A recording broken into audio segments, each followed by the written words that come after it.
বিপুল সংখ্যক রাজপথের পরিচিত নেতৃত্ব বীর সন্তানায় করছে। ইতিমধ্যে ঢাকা মহানগর পূর্ব ছাত্রদল, ঢাকা মহানগর দক্ষিণ ছাত্রদল, ঢাকা মহানগর পশ্চিম এবং ঢাকা মহানগর উত্তর ছাত্রদলের নেতাকর্মীরা ইতিমধ্যে অবস্থান করছে। সবাইকে ছাত্রদল কেন্দ্রীয় সংসদের পক্ষ থেকে রক্তিম শুভেচ্ছা এবং অভিনন্দন জানাচ্ছি।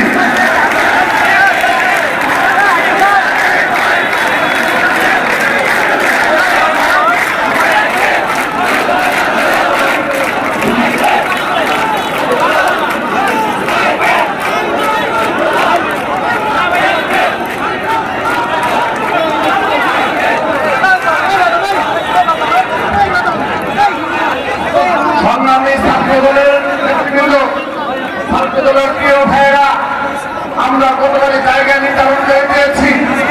সে অনুযায়ী যে স্পটগুলো নির্ধারণ করা হয়েছে সেই স্পটে আমরা অবস্থান গ্রহণ করব।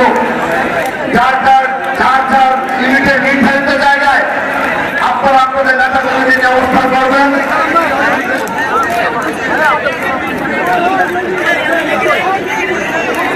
ঢাকা মহানগর উত্তর যুবদলের আমাদের প্রিয় ভাইদের দৃষ্টি আকর্ষণ করছি।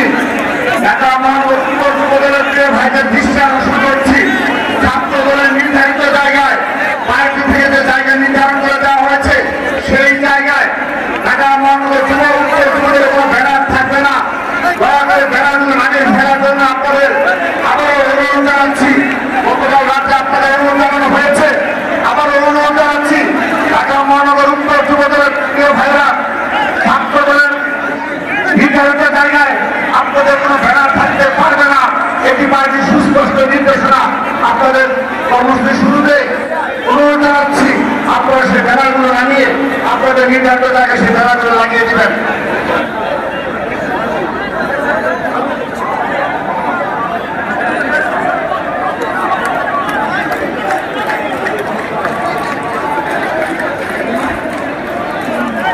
আজকের এই সমাবেশের মাধ্যমে বাংলাদেশের ছাত্র সমাজকে আমরা একটা মান দেখতে চাই। বিগত সাড়ে 15 বছরে এই বাংলাদেশ জাতীয়তাবাদী ছাত্রদল যেভাবে লড়াই সম্পূর্ণভাবে চিন্তা লড়াই করেছে, সংগ্রাম করেছে, খুন হয়েছে, ক্যাম্পাসে বারবার রক্তাক্ত হয়েছে, তার ভাইকে হারিয়েছে, তার দীর্ঘদিনের সহকর্মীকে হারিয়েছে। তারপরও তারা বিগত সাড়ে 15 বছর খুনি হাসিনার চোখে চোখ রেখে কথা বলেছে। পুলিশের হামলা মামলাকে উপেক্ষা করে রাজপথে বীরত্বের লড়াই করেছে, সংগ্রাম করেছে। আমাদের লড়াই সংগ্রাম শেষ হয়ে যায়নি। ইতিমধ্যে আমরা দেখতে পাচ্ছি বিভিন্ন ক্যাম্পাসে